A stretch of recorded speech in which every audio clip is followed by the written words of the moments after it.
Bismillahirrahmanirrahim. Assalamualaikum warahmatullahi wabarakatuh. Waalaikumsalam warahmatullahi wabarakatuh.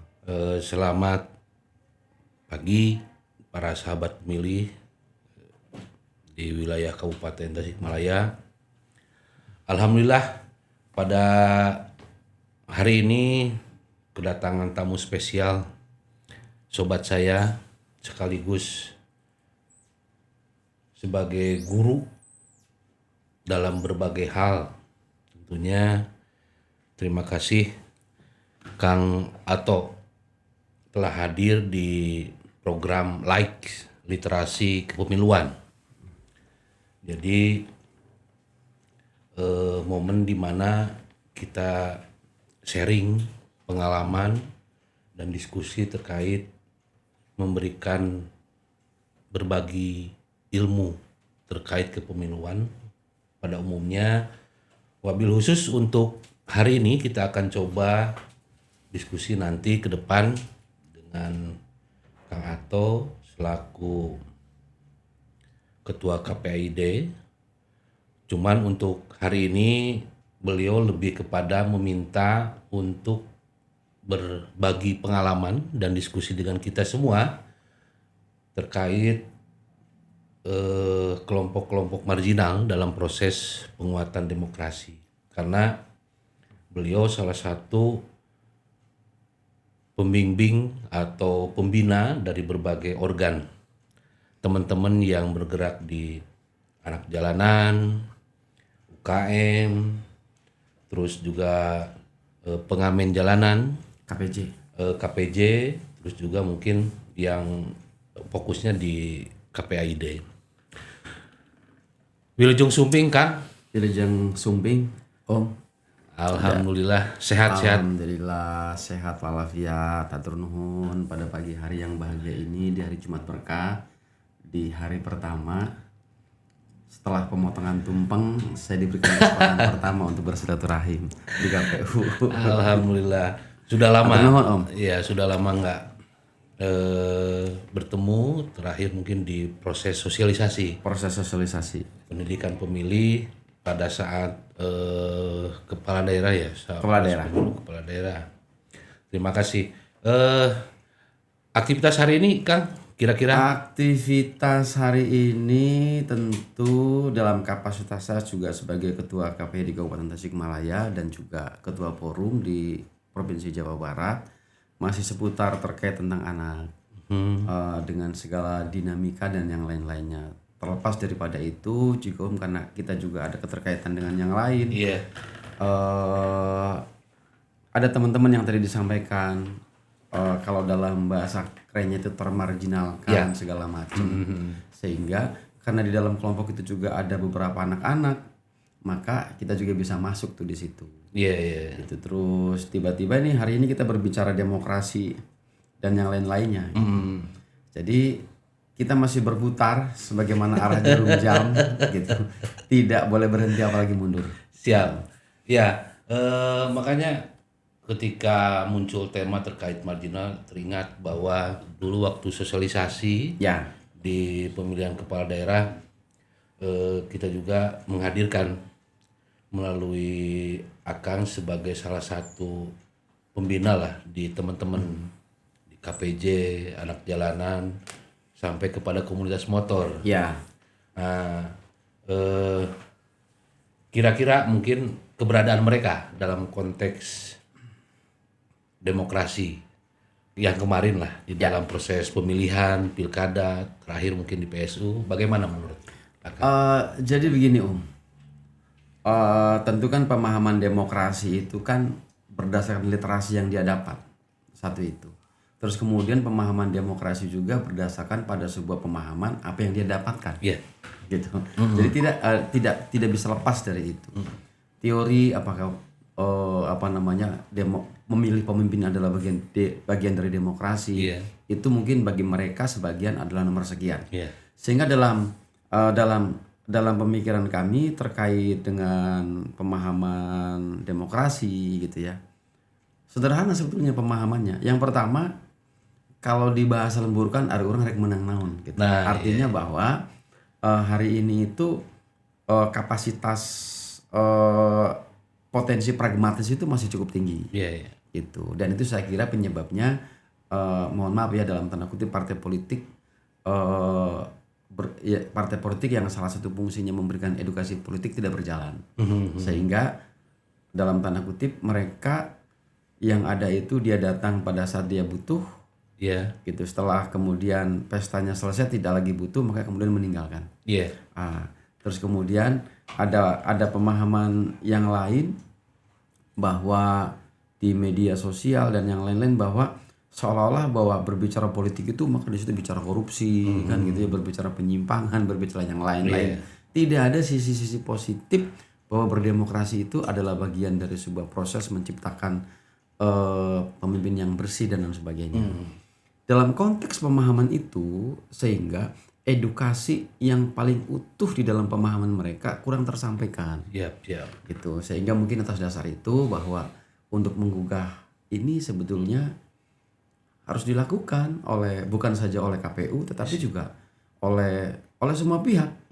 Gitu. Bagaimana kita bisa memberikan memberikan sebuah dorongan kepada partai politik yang merupakan salah satunya adalah memberikan edukasi politik kepada warga masyarakat khususnya di kaum marginal untuk bisa lebih diintensifkan lebih masif. Iya. Berarti harus ada kontinuitas. Betul.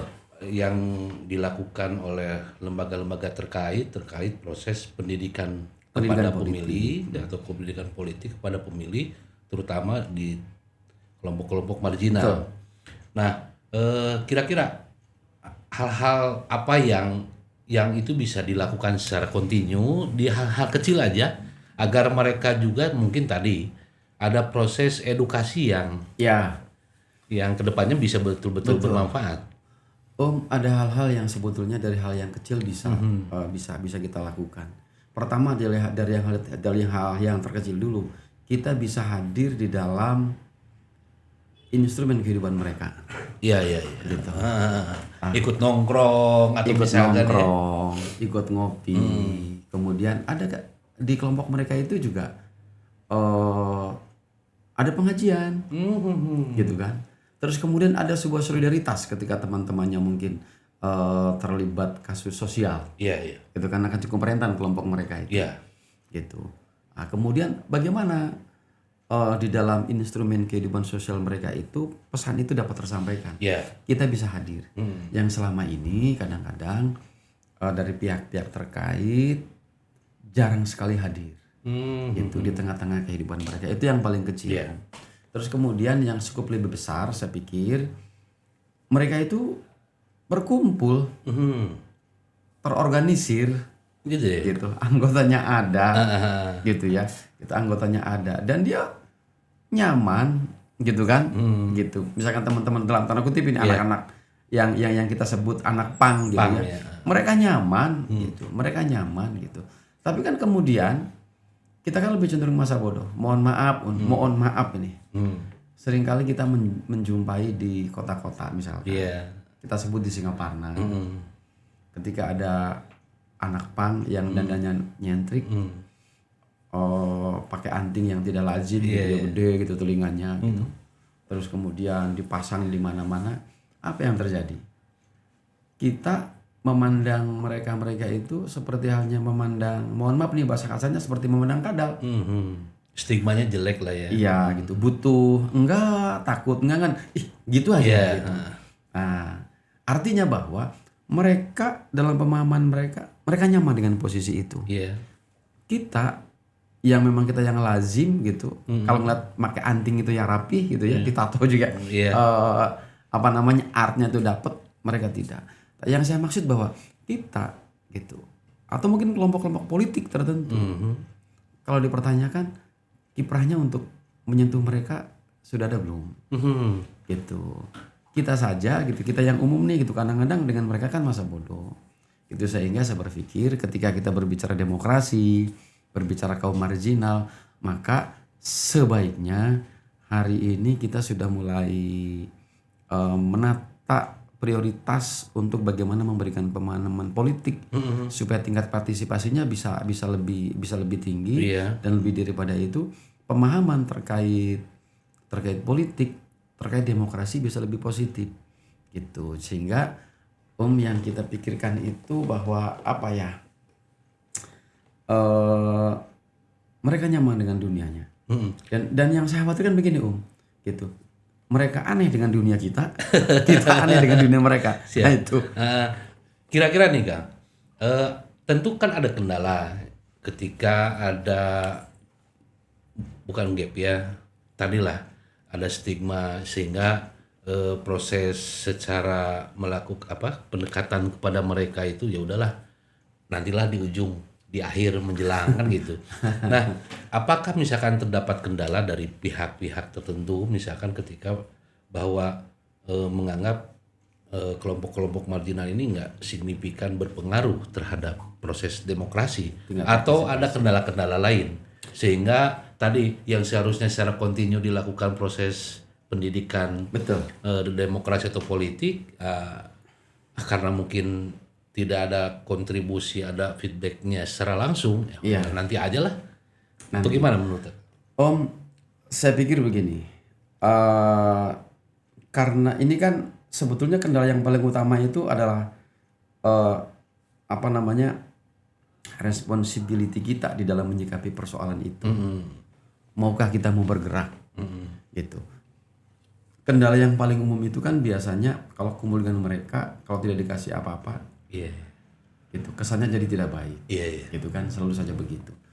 Karena yang kita kedepankan itu adalah mindsetnya itu, maka ini menjadi kendala. Kendalanya adalah bagi pelaku-pelaku politik sebetulnya, itu kendalanya. Ada beberapa orang termasuk saya mungkin masuk dengan mereka, kita tidak punya apa-apa, gitu. Kita bergaul biasa, ngopi, gitu. Kadang-kadang Mas kalau nanti ke sini kita ngopi di sini, mereka yang bayar gitu. Jadi kendalanya adalah yang pertama kita responsibility-nya kurang dengan mereka gitu. Seolah-olah bahwa kalau berhubungan dengan mereka itu harus saja dengan A, B, C, D, padahal tidak demikian. Gitu. Terus kemudian kendala yang berikutnya saya pikir biasanya begini gitu. Jadi kita berbaur dengan kelompok mereka dengan tidak menanggalkan posisi kita. Gitu. Maka sebaiknya ya kalau misalkan dia itu kelompoknya levis, ya apa salahnya kita juga pakai levis kan gitu. Menyesuaikan lah ya.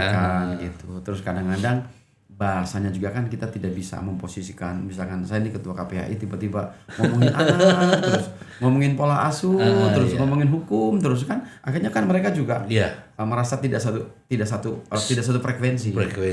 Gitu. Jadi, harus betul-betul menyesuaikan lah ya. Harus betul-betul menyesuaikan. Saya pikir mereka juga sama dengan kita. Hanya saya pikir kita butuh metode dan butuh seni yang efektif untuk menyampaikan pesan-pesan supaya mereka bisa lebih memahami, lebih memiliki pembendaharaan tentang berdemokrasi, tentang partisipasi di dalam politik. Saya pikir itu saja. Ruang kira-kira ruang-ruang untuk taruhlah mempertemukan atau tadi meleburkan diri, mengkolaborasikan diri, karena mungkin kepentingannya tidak berbicara 5 tahun lah ya. Karena mereka juga mungkin bagian dari masyarakat yang sehari-hari punya aktivitas. Mau tidak mau hasil dari proses demokrasi ada juga mempengaruhi secara tidak langsung terhadap aktivitas kelompok-kelompok marginal. Apakah misalkan diperlukan nggak ruang-ruang untuk mereka berada di dalam satu forum gitu ya, bisa tidak secara insidental lah kalau ketemu, tapi ada ruang-ruang untuk sering mempersatukan sehingga proses itu nanti menjadi sebuah kebiasaan kumpul, kumpul dan sebagainya. Jadi begini mereka itu terorganisir. Apakah mereka sering berkumpul? Sering berkumpul. Gitu. Tempatnya ya di mana mereka suka dia kumpul. Gitu. KPJ misalkan. Sering juga berkumpul, ada aktivitasnya, gitu. Contoh misalkan beberapa bulan kebelakang ada cipta karya lagu anti korupsi yang diciptakan sendiri, gitu. Ruang-ruang itu kan butuh diciptakan untuk mereka bisa berkumpul, gitu. Terus mohon maaf nih, anak-anak PAN gitu misalkan, Di mana mereka berkumpul gitu. Ada di satu titik. Di titik-titik tertentu itu bisa kumpul sepulau Jawa misalkan. Kumpul tuh di Cirebon misalkan gitu ya. Itu mereka bisa kumpul. Semuanya melintasi perlintasan kita. Gitu. Mereka semuanya ada komunitasnya. Cuma memang hari ini kan mohon maaf dari pihak-pihak yang memang berkompeten di dalam hal ini, saya pikir juga saya mengamati kurang pandai masuk ke dalam sehingga mereka itu ada di mana, posnya di mana, siapa ketuanya gitu. Mereka tidak memahami secara utuh. Sementara mereka tidak mungkin mendaftar gitu. Sementara mungkin pemerintah gitu, daftarkan dong kan begitunya. Gitu ngapain? Pak cenah daftar ngapain? Menang naon cenah. Nah, gitu ya. Akhirnya kan seperti itu gitu. Sehingga ya saya pikir ruang-ruang mereka sudah ada. Cuman sekarang persoalannya itu bagaimana kita bisa hadir di sela-sela instrumen kegiatan personal maupun kegiatan kelompok mereka. Kita bisa hadir. Terus juga mungkin Kang, ketika kemarin-kemarin Akang bersama-sama mereka teman kelompok-kelompok marginal, ada nggak seperti halnya misalkan keinginan-keinginan mereka terkait dengan bahwa mereka adalah masyarakat Tasik yang perlu juga gitu ya, karena itu bagian dari proses output dari demokrasi. Ya, yang tadi saya sampaikan bahwa pemahaman mereka terkait demokrasi itu tadi ada dua, gitu ya. Gitu. Yang pertama adalah berpikir untung rugi apa yang dia dapat, terus kemudian dia memahami demokrasi itu berdasarkan edukasi yang dia pahami, tanpa ada tambahan-tambahan daripada itu. Sepanjang kedua hal ini tidak didobrak, gitu, dengan pola sosialisasi yang masif, saya pikir akan sulit, gitu. Terus hari ini kan saya pikir jangan kelompok mereka, gitu. Kita orang rasional saja, ketika kita sudah mulai masuk ke berdemokrasi, maka mohon maaf, nilai-nilai pragmatis itu juga kan sudah mulai memapar kita, gitu, memapar kita. Jadi mereka belum terselesaikan, kita orang rasional sudah terpapar, gitu. Sehingga, jadi nanti ketinggal lagi. Gitu. Sehingga ya saya berpikir bahwa tidaklah tepat kalau KPU itu adalah suatu lembaga yang memang harus memberikan sosialisasi dan pemahaman demokrasi kepada para pemilih. Harus dilakukan. Ya mohon maaf, saya pikir saya seringkali menyoroti partai politik. Yang memang hari ini pola memberikan edukasinya cukup kurang, sehingga mudah-mudahan ini juga bisa didengar ya. Harapan kami kelompok mereka bisa disentuh, gitu, dengan pola dan gayanya dari masing-masing partai politik. Itu menjadi penting. Terus lebih daripada itu, saya pikir supaya mereka juga pemahamannya apa bisa lebih terpahamkan. Tidak salah juga kalau kita juga melibatkan teman-teman yang memang berkesenian, karena akan lebih klop kalau mereka itu yang masuk, gitu. Walaupun kita masih belum punya dewan kesenian ya, gitu. Di Kabupaten Tasik, gitu. Saya pikir misalkan kan KPJ mempunyai jalan ini lebih klop dengan berkesenian, termasuk mungkin mereka yang kita identifikasi anak pang juga dia senang berkesenian, dengan bahasa seni mereka lebih masuk, gitu. Saya pikir itu sih yang memang ya mereka umum seperti halnya kita gitu.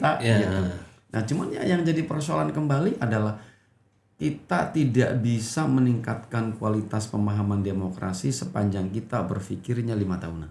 Iya, jadi kepentingannya di akhir menjelang aja. Gitu, menjelang saja sehingga mungkin yang tadi yang disebutkan bahwa ya ketika ada untung barulah kan gitu. Padahal mungkin kalau proses secara kontinu dilakukan sejak hari ini menjelang nanti, mungkin saja pilihannya tidak itu. Bahkan mungkin dia akan memilih, taruhlah kalau pemilihan, dia akan memilih pemimpin yang betul-betul berbicara jangka panjang dan berbicara jangka panjang. Kenapa mereka berpikir jangka pendek? Karena teman-teman politisi pun berpikir pendek, kan begitu. Ya mohon maaf nih, saya harus mengapresiasi atas nama pribadi maupun kelembagaan. Pemilu baru saja selesai, tetapi pola sosialisasi hari ini ada, gitu.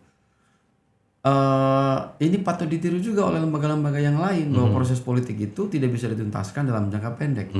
Itu tidak bisa dituntaskan bahwa tanggal 30 pemilihan, kemudian tanggal 1 kita mulai merekrut kan, tidak bisa begitu gitu. Sehingga hakikatnya bahwa ketika hari ini beres gitu, menyelesaikan hajat pemilu, maka hari esoknya kita sudah mulai kembali untuk merancang bagaimana meningkatkan pola berdemokrasi gitu. Jadi saya pikir karena memang ditanamnya seperti itu gitu, maka panennya juga akan seperti itu. Sehingga melalui forum ini saya pikir untuk menggugah mereka dan kita semuanya, saya pikir ini butuh dilakukan oleh kita semuanya. Tidak hanya semata-mata KPU dan yang lain-lain. Tanpa itu saya kira akan sulit. Gitu. Karena kelompok-kelompok ini sudah mulai masuk di pedesaan. Makanya gitu ya, gitu. Sudah menyebar lah ya. Sudah menyebar di pedesaan. Karena kan perkembangan media sosial cukup pekat, cukup pesat di kita. Kalau kemarin mungkin 5 tahun yang lalu janji-janji itu hanya lewat WA. Hari ini ada aplikasi khusus tertentu. Kumpul di ada grup gitu, sehingga dia bisa bergerak kemana saja. Sehingga saya meyakini kalau kita mau melakukannya sejak hari ini untuk kepentingan katakanlah 2029 ke depan, kalau ini kita lakukan, saya pikir tingkat partisipasi dari kelompok mereka bisa lebih maksimal. Kira-kira nih, kalau toh misalkan teman-teman dari KPU masuk ke mereka, hal apa yang bisa kita sampaikan, didiskusikan ke mereka sehingga itu menjadi nilai tambah mereka? Ya. Kira-kira nih Kang, karena mungkin kalau hanya sebatas kita kemarin sosialisasi lebih ke tahapan ya. Nah, ke tahapan itu kan tidak begitu secara personal, bisa jadi tidak terlalu menarik mungkin ya. Karena berbicara ngapain ngobrol ke tahapan kan gitu Kang. Nah, kalau toh misalkan dilakukan hari ini oleh KPU karena mungkin di 2027 sudah mulai masuk ke tahapan-tahapan verifikasi partai politik, sehingga kami menganggap bahwa 2 tahun ini harus maksimal dalam proses melakukan pendidikan, karena kalau sudah masuk tahapan kan sosialisasinya sudah tidak dalam konteks pendidikan, tetapi ke sosialisasi tahapan saja. Nah, hal apa yang bisa masuk ke mereka ketika ketemu nih, kalau toh diskusi apa gitu ya, sehingga mereka ada rasa ketertarikan untuk menjadi partner kita, menyampaikan informasi yang sama ke yang lainnya gitu. Pendekatannya dengan 2 metode Pendekatan pertama adalah dengan kekuatan personal. Jadi yang saya maksud, kalau dia senang nyanyi ya kita harus bisa nyanyi dong. Kalau dia senang ngopi ya kita juga itulah masalahnya. Suka ngopi kan begitu. Kalau hanya sebatas ngopi gitu. Ini harus nggak gitar kan? Ya itu ya nanti kan. Ya saya pikir untuk masuk mereka bukan kelompok yang eksklusif, mereka juga bisa kita masuki sama dengan kita gitu. Terus kemudian hindari hal-hal ketika kita masuk ke sana kemudian orang rek diberi naon ya, hindari dulu itu gitu. Sehingga yang paling tepat itu saya pikir kita bisa masuk misalkan dengan kapasitas sebagai seorang personal gitu, masuk secara personal, kita ngobrol dengan mereka. Mereka punya aktivitas, mereka juga ada kegiatan, kita masuk di dalamnya, kita amati. Saya pikir pintu itu cukup efektif karena saya meyakini kelompok mereka itu terbuka juga, gitu. Terus kemudian sekali lagi bahwa saya kalau masuk kelompok mereka itu tidak memposisikan saya sebagai ketua KPAI, gitu. Ya sebagai atau saja kadang-kadang di sana nggak ada lagi yang manggil saya ketua, gitu. Nggak ada lagi yang manggil saya Ato, yang manggil saya Mas Ato atau Kang Ato, Tok, damang Tok, gitu. Ya biasa, gitu. Ya biasa, gitu. Karena mereka selalu saja mengklaim ingin merdeka, gitu, ingin merdeka, tidak dengan mau caranya dengan caranya, gitu. Sehingga saya pikir tadi disampaikan dalam waktu 2 tahun ini, menurut saya tidak sulit untuk masuk ke kelompok mereka. Kita sudah tahu posisinya, kita sudah tahu orangnya. Saya pikir kita ngobrol santai untuk berbincang-bincang saja, saya meyakini dia sudah merasa terhormat. Karena berpikirnya begini Kang, terutama teman-teman KPJ misalkan, dia yang memiliki waktu yang secara tidak langsung lah hampir 24 jam memiliki aktivitas gitu ya. Selama dia tadi senang gitu ya. Iya. Ruang-ruang itu kan bisa digunakan oleh kami di KPU sebagai peluang bagaimana ada pesan-pesan penting yang bisa mereka juga disampaikan kepada yang lain. Karena mungkin tongkrongannya kan pindah-pindah gitu ya. Untuk nongkrong di sini ada hal-hal yang biasa misalkan didengar oleh yang lain, nongkrong sana. Itu kan salah satu media informasi yang bisa dilakukan oleh mereka. Jadi satu hari teman-teman itu di kabupaten yang lain ya. Pada saat diskusi untuk kepentingan politik tertentu waktu itu yang namanya anak-anak kan berpikir dia buat lagu, mencipta lagu, dibayar gitu, selesai. Iya. Gitu. Kemudian ini hanya cerita saja, mudah-mudahan di KPU bisa kepake. Anda bisa nggak buat lagu untuk saya? Temanya anu supaya orang bersimpati dengan saya. Oke, siap Pak. Bapak mau ngasih harga berapa? Kan begitu kata teman-teman gitu. Terus loh, kenapa Anda minta harga seperti itu? Enggak, saya punya konsep Pak. Ini di kelompok saya yang nyanyi ada 12 orang. Gitu. Rata-rata mereka itu naik bus satu hari nih gitu. Itu 15 bus. Gitu. Dari 15 bus itu rata-rata penumpangnya itu 20. Berarti 20 dikali 15. Kalau saya nyanyi tentang Bapak, maka dari satu orang itu yang tahu tentang Bapak, itu tinggal dikali saja. Satu hari itu 20 orang dikali 15. Dikali 12 orang, Pak. Kalau Bapak kalau kami nyanyi selama 1 bulan, itu sudah berapa ribu orang yang tahu tentang Bapak. Nah, jadi di dalam hal ini pun mereka bisa ngerti tentang buat lagu berdemokrasi segala macam gitu.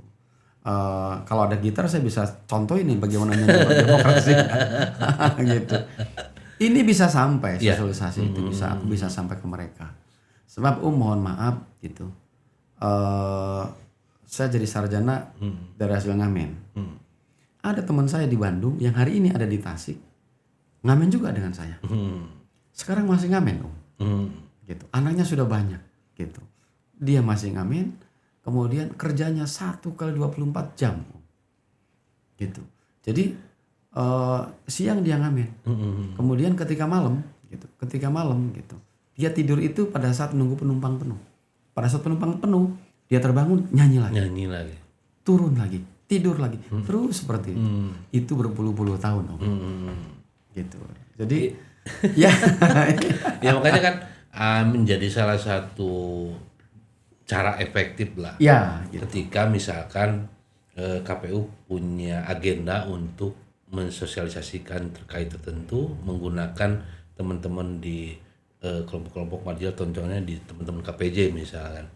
Nah, saya pikir hal itu pun kan bisa dilakukan oleh lembaga lain. Bisa dilakukan oleh lembaga lain. Kan gitu. Secara dari hari ini sampai ke depan. Dari hari ini sampai ke depan kita bisa maksimalkan. Contoh yang paling sederhana misalkan di Kabupaten Tasik ketika diadakan cipta karya lagu yang diciptakan sendiri oleh kelompok penyanyi jalanan se-Jawa Barat misalkan tentang demokrasi yang bersih, maka se-Jawa Barat itu mereka akan kumpul semua di Tasik gitu, dengan memperebutkan hadiah misalkan 20 juta hadiah total, kumpul mereka datang gitu. Dia tidak pernah berpikir nggak punya ongkos, nggak punya baju, datang dia. Paling resikonya mungkin KPU jadi hotel sementara.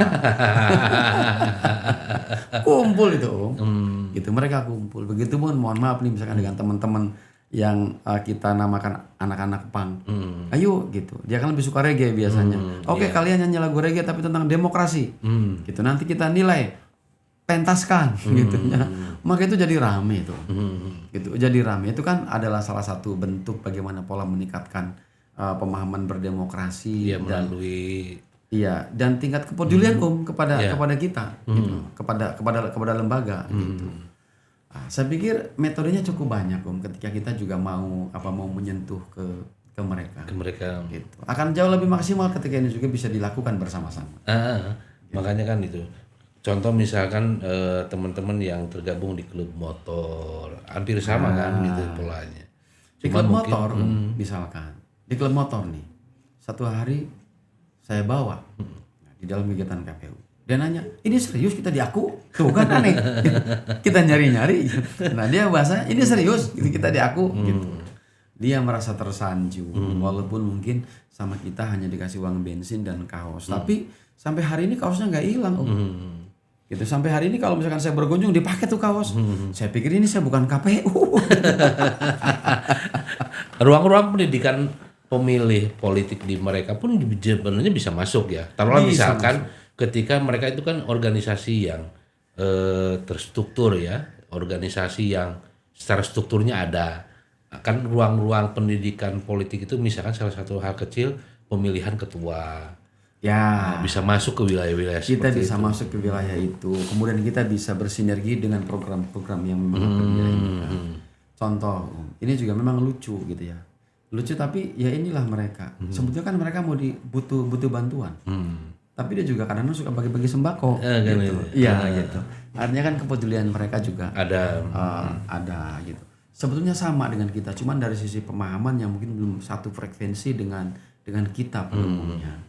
Gitu, sehingga saya pikir yang tadi saya sampaikan bahwa kita tidak perlu menyalahkan mereka karena memang selama ini mereka belum tersentuh secara maksimal.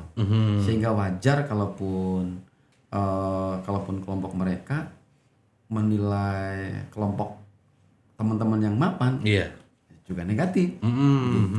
Wajar gitu ya gitu. Sehingga ya ayolah kita dahului. Gitu, kita dahului, kita berikan pemahaman, kita kerjasama dengan berbagai pihak, kita apresiasi kegiatannya gitu. Saya pikir bukan hal yang mustahil kalau nanti di pemilihan berikutnya bisa kita gandeng, bisa menjadi mitra kita dalam kerangka berdemokrasi ataupun di dalam event-event yang lainnya. Ya, yang paling dekat kan di Kabupaten Tasik itu khususnya mungkin di yang kategori pemilihan ya.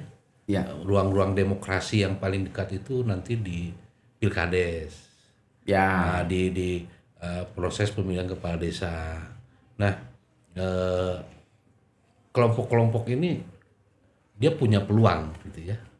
Peluang dan tentu potensi bagaimana di daerahnya meningkatkan di daerah. Jadi ini kembali ke daerahnya, tinggalkan di tempat tinggal, memilih atau berdemokrasi di tempat tinggalnya. Nah, apakah misalkan tadi karena mungkin seringan di lingkungan luar, ketika kembali berbicara demokrasi di lingkup yang lebih kecil di desa lah. Nah ini akan berdampak tidak terhadap nanti proses demokrasi di daerah? Saya pikir begini kalau sudah mulai berhubungan dengan pemilihan kan maka biasanya kelompok-kelompok itu sudah mulai mengelompok gitu. Mohon maaf, bukan saja kelompok yang kita sebut kelompok marginal, itu kelompok-kelompok tertentu pun sudah mulai sudah mulai muncul. Dan memang hari ini itu tertata. Artinya tertata itu dari pilkades, pileg, kemudian pemilihan kepala daerah ataupun apapun, mereka itu biasanya sudah mulai berkelompok tuh kan. Itu sudah mulai berkelompok gitu. Tapi kan yang menjadi penyebab itu di tingkat desa tentu tingkat partisipasi itu biasanya mereka lebih tinggi. Betul. Lebih tinggi gitu. Karena satu mungkin lebih dekat sehingga memungkinkan terjalin hubungan emosional itu, apakah ada hubungan keluarga ataupun hubungan teman ataupun hubungan saudara gitu. Ini bisa lebih kuat. Gitu. Berbeda gitu dengan pemilihan misalkan di level kabupaten seperti pileg gitu, walaupun hanya levelnya dapil gitu. Saha eta teh cenah. Kini cenah karek ayeuna ningali kan misalkan gitunya gitu. Atau misalkan pemilihan bupati ataupun gubernur ataupun saya teh karti moal cenah ka urang kan seperti itu.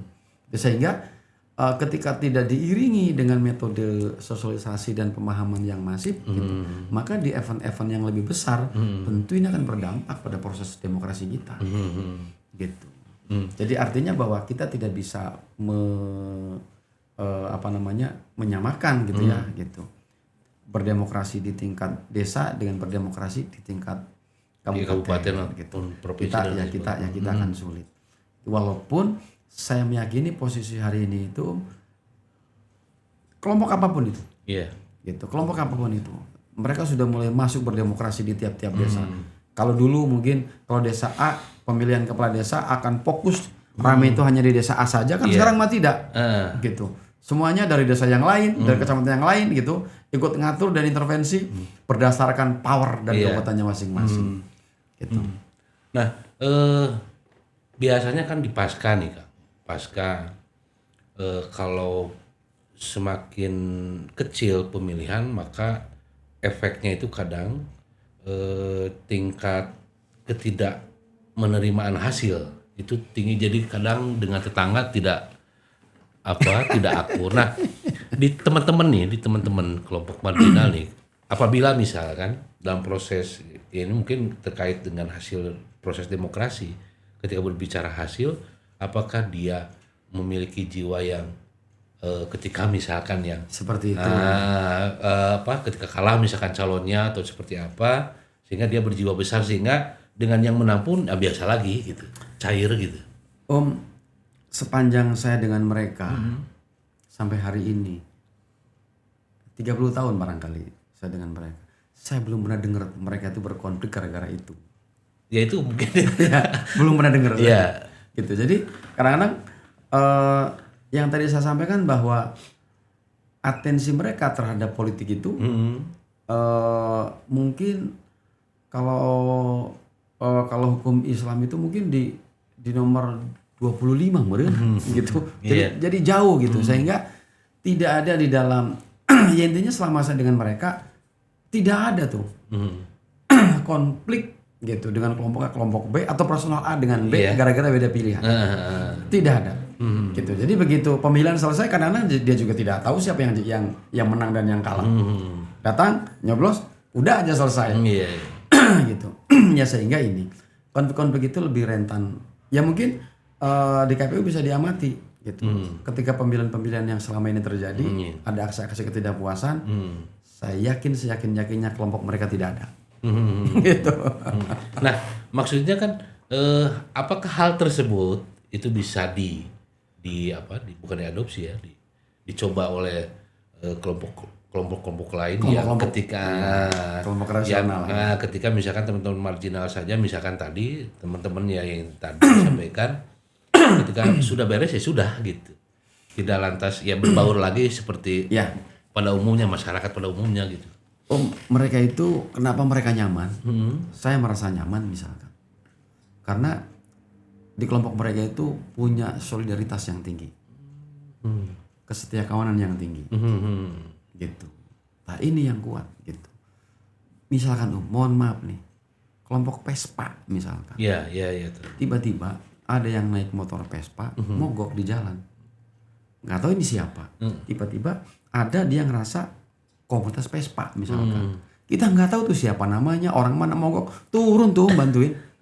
Pasti gitu. Turun bantuin. Walaupun tidak kenal sekalipun. Walaupun tidak kenal gitu. Dengan apa? Dengan Vespanya itu gitu. Nah, ini contohnya seperti itu. Gitu. Jadi di dalam hal-hal tertentu memang kita mesti banyak belajar dengan mereka.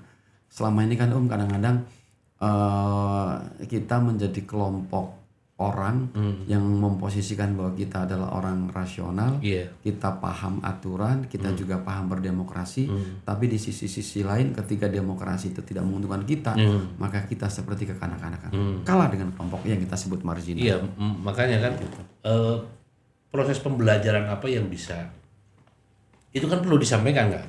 Perlu disampaikan kan gitu ke teman pemilih lainnya di luar kelompok teman-teman marginal misalnya, itu kan perlu disampaikan. Betul. Hal itu. Jadi habis ini jangan sampai gontok-gontokan, itu perlu disampaikan. Cuman kan realitasnya tetap aja kan gitu. Tetap aja begitu. Nah, nilai-nilai apa? Karena berpikir ini nilai-nilai apa yang mereka miliki selain tadi mungkin karena ada faktor solidaritasnya tinggi, kepekaan terhadap itunya tinggi. Atau gara-gara karena hal itulah yang kita tidak miliki sehingga ketika proses selesai rada tidak bisa menerima. Ya sebetulnya konflik juga ada. Contoh paling kecil misalkan, saya ambil ilustrasi yang lain. Bis ini bagian saya nih. Saya lagi butuh duit, Iya. tiba-tiba dia serobot, gitu. Turun itu dari bus itu bisa berantem tuh. Iya, si lapak ya, Iya. lapaknya Tapi udah diambil. berantem ya ngopi bareng, gitu. Udah berantem ngopi bareng. Kita nggak pakai dendam, Iya, iya. gitu. Tinggal bagian dia kita ambil lagi, gitu. Seperti itu. eh Mereka itu kan terbiasa membangun sebuah solidaritas, gitu. Mereka terbiasa, mohon maaf kalau misalkan kita berlima tidak punya uang untuk beli rokok, maka satu batang itu bisa Bagi-bagi ya. berlima. Kopi satu gelas bisa berlima. Wah itu nggak sehat. Ya buktinya mereka sampai hari ini masih jag-jag. Nggak kena penyakit mulut gitu maksudnya. Itunya. Sampai hari ini dia masih sehat. Gitu. Ya saya pikir hari ini kenapa kita selalu gontok-gontokan dan tidak menerima ketika proses politik itu tidak berpihak kepada kita. Kan mungkin sederhana persoalannya. Kita selalu saja berpikir untung rugi ketika kita merasa dirugikan, gitu. Maka siapapun yang ada di sebelah sana adalah lawan. Kita kan tidak siap untuk seperti itu. Sehingga sejatinya, kalau dalam pemikiran saya nih, gitu. Hari ini kita sosialisasi, hari ini kita memahami demokrasi, hari ini kita mencoba menciptakan pemimpin. Ujungnya itu kan adalah yang pertama, satu, tingkat partisipasi politik bisa lebih meningkat. Terus kemudian yang kedua, siap kalah dan siap menang siapapun itu pemimpinnya. Itu kemudian yang ketiga, kita menciptakan kondisivitas yang baik. Itu endingnya. Tapi kan proses itu harus ada apa yang dilakukan sebelumnya. Ketika tadi poin kedua lah, taruhlah misalkan menerima, ya kan gitu. Harus ada hal-hal yang dilakukan sebelumnya. Nah, itulah yang Jadi kan begini. Sebetulnya kita kan mengadakan pesta demokrasi kan bukan kali ini saja atau bukan kemarin saja. Kita sudah sering kali. Artinya sebetulnya proses demokrasi itu bagi mereka yang memang hari ini menjadi stakeholder berdemokrasi katakanlah gitu. Sudah biasa melakukan itu. Jadi persoalan nerima dan tidak nerima itu persoalannya adalah bukan karena dia tidak memahami undang-undang, bukan dia tidak memahami proses politik, bukan berarti pesan-pesan yang disampaikan oleh KPU dan tokoh masyarakat tidak sampai gitu. Bukan itu saya pikir persoalannya. Persoalannya satu, hari ini kita belum dewasa. Gitu. Belum dewasa ketika sebelum pemilihan maka KPU adalah friendly, teman bagi semuanya. Nah, tetapi ketika sudah muncul pemenangnya, maka kemudian gitu, KPU kadang-kadang bisa menjadi musuh bersama, kan begitu ya. Nah, jadi bukan persoalan edukasinya, bukan persoalan bahwa ini harus dilakukan sejak hari ini, bukan saya pikir. Gitu. Jadi sejatinya bahwa pendidikan politik yang memang hari ini kita lakukan itu ke kelompok marginal juga kita lakukan, dan kelompok mereka juga yang ada di elit-elit ini butuh kita edukasi. Gitu. Bagaimana ketika menyampaikan rasa ketidakpuasan bisa sesuai dengan ketentuan yang diatur di dalam undang-undang, tidak menciptakan kegaduhan apalagi musuh. Saya pikir itu termasuk kita juga mungkin. Ya, pasca pemilihan sudah dan terpilih lah ya pemimpin yang di Kabupaten Tasik khususnya. Nah, ada nggak harapan-harapan dari teman-teman marginal terutama ya, kelompok-kelompok marginal terkait kepemimpinan di Kabupaten Tasik ini hasil dari proses demokrasi kemarin? Ya, saya pikir harapannya sama seperti halnya harapan masyarakat pada umumnya. Dia dapat merasakan dari sebuah proses kepemimpinan. Gitu. Hari ini kadang-kadang suka saja selalu begini. Kebetulan saya sehari-hari bergelut dengan dunia kekerasan anak. Maka ketika saya mendapati dalam tanda kutip ya gitu, ekonominya menengah ke bawah, maka yang dia keluhkan da abdi macan atau kenging bansos acan, atau kenging biasa acan gitu. Paling tidak dari proses yang hari ini sudah kita hasilkan gitu, paling tidak program-program pemerintah bisa berjalan adil, dan kelompok merasa bisa tersentuh. Gitu. Satu itu. Terus kemudian pengakuan pengakuan itu datangnya tidak 5 tahun sekali. Iya. Tapi pengakuan itu datangnya sejak hari ini. Itu jadi kalau pengakuan itu datangnya satu kali, maka asumsinya sudah lain, mindsetnya sudah lain. Oh, cina buah-buah ya teh. Tapi kalau sejak hari ini, itu maka asumsi negatif kepada siapapun yang datang, karena masih jauh, itu akan hilang. Gitu sehingga akan jauh lebih baik bahwa sebuah proses, sebuah kegiatan yang diawali dari proses yang baik, maka insya Allah hasilnya juga akan lebih baik. Nah, sehingga yang tadi saya sampaikan, saya mengapresiasi dengan program KPU yang hari ini, begitu tutup pintu sudah selesai, kita sudah mulai lagi. Iya. Gitu. Karena ya kita merasa bahwa kalau sudah masuk ke proses tahapan, proses diskusi berbagi literasi itu akan susah dilakukan karena kita juga mungkin sudah ke pekerjaan-pekerjaan yang sifatnya harus menyesuaikan dengan tahapan yang sudah ditetapkan oleh KPU RI misalkan. Nah, sehingga mudah-mudahan dengan 2 tahun lah, misalkan 2026, 2027 itu menjadi proses, dimaksimalkan proses pendidikan pemilih yang berkelanjutan. Nah, tentu ke depan kami juga berharap ke kelompok-kelompok marginal, terutama mungkin yang di wilayah binaan Kang Ato, bisa betul-betul berkolaborasi, karena ini juga proses pendidikan kepada masyarakat secara umum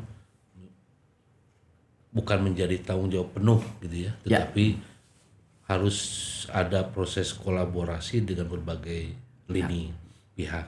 Nah, mudah-mudahan mungkin ke depan tadi menjadi harapan agar pemilih yang berkualitas itu betul-betul terwujud. Amin. Nah, ini mungkin hal apa yang bisa kami lakukan terutama dengan kapasitas kami, yang mudah-mudahan ada saran usul dari teman-teman yang di kelompok-kelompok marginal khusus pada kami, sehingga itu menjadi sebuah referensi buat kami di KPU dalam menyusun roadmap proses pendidikan pemilih. Hal-hal apa yang harus kami lakukan gitu kan, ketika ya dari mereka lah terutama. Ya, sebetulnya kalau mau formal kita bisa undang dari mereka untuk bisa dihadirkan di sini. Kita bisa dengarkan. Jadi mereka kita undang atau kita yang datang. Gitu. Metodenya saya pikir bisa formal, bisa informal. Gitu. Nanti kita bisa dengarkan bersama-sama. Sebetulnya yang ada di dalam benak mereka itu, demokrasi itu apa sih? Pemilihan itu apa sih? Gitu. Mereka bisa terpahamkan. Kalau sejak hari ini, saya yakin pesan itu akan sampai. Gitu, pesan itu akan sampai. Terus kemudian yang kedua, bahwa betul-betul mereka itu kita akui. Ada proses pengakuan. Ada proses pengakuan. Gitu. Karena mungkin lebih kepada bahwa kami tidak bisa bekerja secara penuh tanpa ada. Gitu. Jadi bahwa posisikan bahwa walaupun dia itu adalah sebuah baut gitu, tapi tempatkan di dalam rangkaian mesin besar, sehingga walaupun hanya baut harganya 10.000, maka dia akan menjadi bermakna ketika disatukan di dalam rangkaian mesin besar. Saya pikir itu gitu. Ini contoh yang paling kecil dari proses sosialisasi yang memang kita lakukan gitu. Begitu saya tanya, kamu nyoblos enggak? Nyoblos lah. Nyoblos siapa? Duka. Nyoblos macam penting mah gitu. Nyoblosna sabaraha calon nya hiji atuh. Nah gitu. Cenah abdi macan ningali KPU ada yang seperti itu. Alhamdulillah. Gitu nya ada. Gitu karena mungkin KPU pada saat sosialisasi tidak mengarahkan A B C D kan gitu. Nyoblos gitu. Maka yang dia tangkap adalah nu penting mah cenah abdi sumping ke TPS tos nyoblos. Gitu. Bisa jadi dari hal sederhana. Dari hal yang sederhana itu gitu karena mungkin dia ngelihat kita naik motor bareng gitu. Sehingga dia datang ke TPS itu walaupun dia tidak tersentuh oleh tim sukses manapun, ingat tuh sama KPU. Gitu.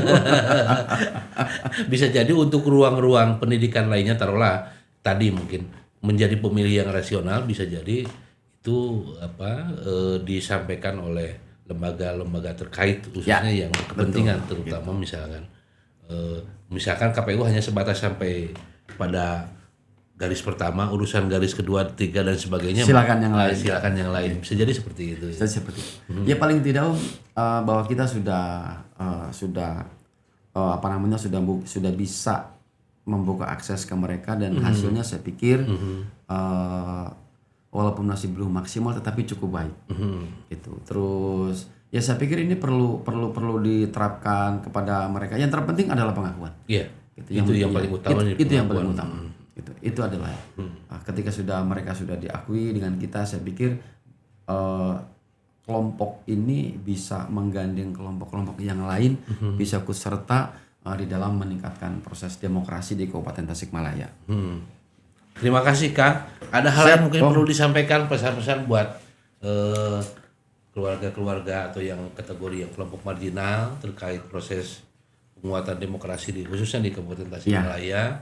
Kira-kira apa yang perlu disampaikan kepada mereka agar mungkin proses demokrasi ke depan di Kabupaten Tasikmalaya lebih baik lagi. Ya, teman-teman, bahwa kita mesti sadar betul bahwa hari ini kita menghadapi sebuah proses, sebuah zaman di mana di dalam sendi-sendi kehidupan kita tidak pernah lepas dari kebijakan politik. Baju yang kita pakai, makanan yang kita makan, air yang kita minum, anak yang kita sekolahkan, itu semuanya tidak pernah lepas dari keputusan dan kebijakan politik. Atas dasar itu, untuk bisa menciptakan kebijakan politik yang baik, ayo kita bersama-sama berpartisipasi untuk menciptakan sistem politik, sistem demokrasi yang lebih baik dengan cara belajar dan mengikuti channel yang hari ini ada di KPU Kabupaten Tasikmalaya. Nah, terima kasih Kang Ato Sampai-sampai Om atas ininya. Nah, sekarang terakhir itu bagaimana pesan harapan dari Kang Ato selaku yang terjun secara langsung dengan kelompok-kelompok marginal, pesan dan harapan kepada kami KPU, apa yang perlu kami lakukan dalam konteks tadi penguatan demokrasi di kelompok-kelompok marginal. Saya pikir sederhana, jangan mempertontonkan hal-hal yang tidak masuk akal. Pemilihan bukan barang baru di kita. Kemudian memilih pemimpin yang menang dan memilih pemimpin yang kalah itu juga bukan barang baru yang ada di kita. Kita sudah akrab dengan itu. Kami hanya berharap bahwa demokrasi yang ada di Kabupaten Tasikmalaya ini bukan saja memilih 5 tahun sekali pemimpin, tetapi juga kami tidak berharap menjadi pertarungan 5 tahun sekali. Kita harapkan menuntut kedewasaan dari semua pihak bahwa kita tidak boleh terjebak pada sebuah momentum bahwa hari ini kita pilih kemudian bertengkar lagi, kemudian kita pilih kembali bertengkar lagi dan bertengkar lagi. Maka daripada itu, mari kita sama-sama dewasa untuk menciptakan Kabupaten Tasikmalaya yang betul-betul religius, maju dan Islami. Ya. Terima kasih Kang Ato yang sudah menemani kami berdiskusi terkait literasi kepemiluan dengan tema kelompok marginal dalam proses penguatan demokrasi khususnya di Kabupaten Tasikmalaya. Mudah-mudahan sharing ide hari ini, obrolan kita hari ini bisa menjadi setitik air yang bisa mencerahkan atau minimal menjadi alat untuk rekan-rekan lainnya, masyarakat lainnya untuk didiskusikan supaya kedepannya proses demokrasi di Kabupaten Tasikmalaya lebih baik kembali. Sekali lagi terima kasih Sama-sama, Kang Ato atas waktunya. Mudah-mudahan kita bisa bertemu di lain waktu dan kesempatan. Mudah-mudahan bisa ngopi bareng dengan teman-teman. Salam juga buat teman-teman di kelompok klub motor, KPWJ, terus teman-teman jalanan lainnya, dan terus pelaku usaha kecil menengah. Karena itu juga mungkin menjadi salah satu masuk kelompok marginal, apalagi mungkin yang korban-korban kekerasan seksual, ya itu juga masuk dalam konteks marginal. Salam, mudah-mudahan harapan-harapan mereka ke depan itu bisa terwujud. Sekali lagi terima kasih atas waktunya para sahabat pemilih yang berbahagia. Itu mungkin yang perlu saya sampaikan dan Kang Ato sampaikan pada momen hari ini. Mudah-mudahan hal-hal apa yang kami obrolkan ini bermanfaat, bermaslahat bagi semuanya. Amin. Dan betul-betul kalau toh misalkan nanti ada sumbang saran buat kita perbaikan ke depan terkait dengan program-program atau tahapan-tahapan yang perlu kita lakukan dalam proses penguatan demokrasi, kita siap untuk melakukan perbaikan-perbaikan karena kami harus betul-betul melayani. Siap. Melayani demi terwujudnya pemilih yang berkualitas. Sekali lagi terima kasih. Sampai jumpa di pertemuan selanjutnya dengan tema lainnya dalam program KPU Like Literasi Kepemiluan. Mudah-mudahan kita semua diberikan kesehatan, selalu ada dalam bimbingan dan lindungan Allah Subhanahu wa taala. Amin. Sekali lagi terima kasih. Sekian, assalamualaikum warahmatullahi wabarakatuh. Waalaikumsalam.